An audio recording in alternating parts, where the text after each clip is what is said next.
ثم جعلناك على شريعة من الأمر فاتبعها ولا تتبع أهواء الذين لا يعلمون. Bagaimana kita mengambil sikap tentang masalah yang terjadi di India yang telah banyak dibunuh orang-orang Islam? Oh iya, menyikapi tentang saudara-saudara kita kaum muslimin di India. Itu urusan luar negeri ya. Saya tidak ada wewenang berbicara tentang urusan luar negeri. Saya ini bukan politikus. Ya, saya ini guru agama. Dan hal-hal yang terkait dengan kebijakan luar negeri itu urusan pemerintah. Tapi kalau kita berbicara sebagai sesama muslim terhadap saudara-saudara kita misalnya yang didolimi, mengalami kedoliman, ya kita ada kewajiban mendoakan mereka, membantu mereka. Ya, kita doakan mereka di sholat malam kita. Ya, bahkan boleh kita doakan supaya mereka ditolong terhadap orang-orang yang mendolimi mereka. Nah, itu kewajiban kita terhadap mereka.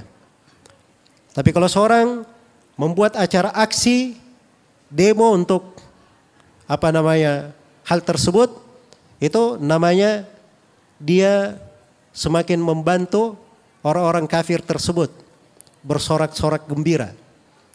Oh lihat ya umat Islam, saya sikat saudaranya di sini, mereka ribut-ribut di sana. Semakin gembira mereka. Ya, yang paling kacaunya lagi, kalau dia serukan untuk memboikot produk India. Ini nggak tahu orang-orang akalnya di mana. Produk India itu ada produknya Muslim, ada produknya kafir. Itu satu. Terus yang kedua, memboikot produk itu bukan wewenang kamu, bukan pula wewenang bapakmu, bukan pula wewenang kakekmu. Ya. Itu wewenang pemerintah. Hak pemerintah di dalam hal tersebut. Itu ada di dalam ketentuan syariat. Ada di dalam ketentuan syariat.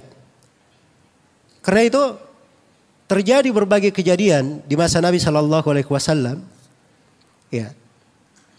Misalnya orang-orang Yahudi ketika melakukan pengkhianatan, ya, itu tidak ada seruan memboikot produk mereka dan seterusnya oleh para sahabat.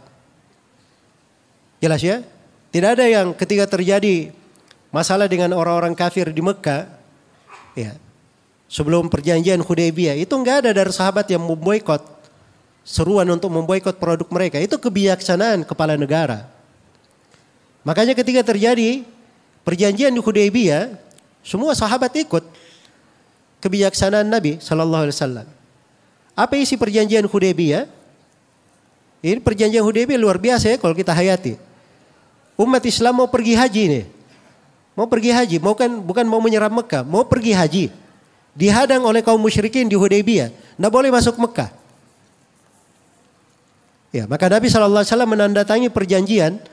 Di antara butir perjanjian, umat Islam tahun ini belum boleh haji. Diterima oleh Nabi. Di antara butir perjanjian, siapa saja dari penduduk Mekah masuk Islam, lalu dia lari ke Madinah, wajib dikembalikan ke Mekah. Nabi setujui perjanjian itu. Oh jangan mengatakan, wah ini Rasulullah menyetujui butir perjanjian yang menindas saudara kita. Ini tidak benar ya, itu kebijaksanaan pemerintah. Ada sudut-sudut politik di situ. Dari kebijaksanaan, mungkin tidak semua orang tampak kebijaksanaan itu. Jelas ya? Jangankan kita, Umar ibn Khattab saya, waktu itu, beliau yang tidak setuju, setelah itu baru sadar bahwa beliau keliru di dalam hal itu. Keliru di dalam hal tersebut. Makanya, kebijaksanaan pemerintah itu jangan dianggap sebagai permainan. Ya, oh ini pemerintah ini terhadap saudara kita kaum muslimin di Uyghur diam aja. Berarti ini betul-betul antek Cina ini. Ya. Membiarkan orang kafir menindas kaum muslimin. Nah, ini keliru cara berpikirnya. Dan itu tidak mesti seperti itu. Iya. Nah, itulah dari sudut, kenapa saya katakan tadi perlu belajar politik syar'i supaya mengerti cara berpikir dalam hal-hal yang seperti itu. nasihatnya bagi orang yang sering memandang dengan pandangan yang jelek, mungkin punya penyakit aid. Kalau ini penanya, dia menanyakan dirinya sendiri, nggak ada masalah ya kalau dia tanyakan dirinya sendiri. Misalnya dia sering pandang orang dengan pandangan kurang bagus, maka ini pada jiwanya itu ada hal yang harus diperbaiki. Iya. Karena itu pandangan muncul dari orang-orang yang hasad, hatinya tidak bagus. Maka dia harus belajar ilmu yang baik, memperbaiki dari akhlaknya, membenahi hatinya, membenahi dari hatinya. Baik. Tapi kalau yang bertanya ini dia menilai orang lain, itu suudzon namanya. Tidak boleh dia berjelek sangka kepada orang. Ya kalau ada orang cara memandangnya, oh ini sangar sekali, mungkin ini tidak bagus mandangnya, ini ain kali ini. Itu kan curiga namanya. Orang itu kadang cara memandangnya nggak bagus memang kelihatannya, tapi mungkin ada sebagian orang pembawaannya seperti itu. Di model paling bagus pun tetap seperti itu. Jelas ya? Maka yang seperti itu kadang harus dimaklumi, diberi udzur. Ya. Kemudian sudut yang lain, kalau orang lain dia nggak usah terlalu banyak was-was. Wah ini dia mandang saya kayaknya aneh-aneh ini, nanti saya kena ain. Itu was-was namanya. Ya. Jelas ya? Nggak boleh seperti itu.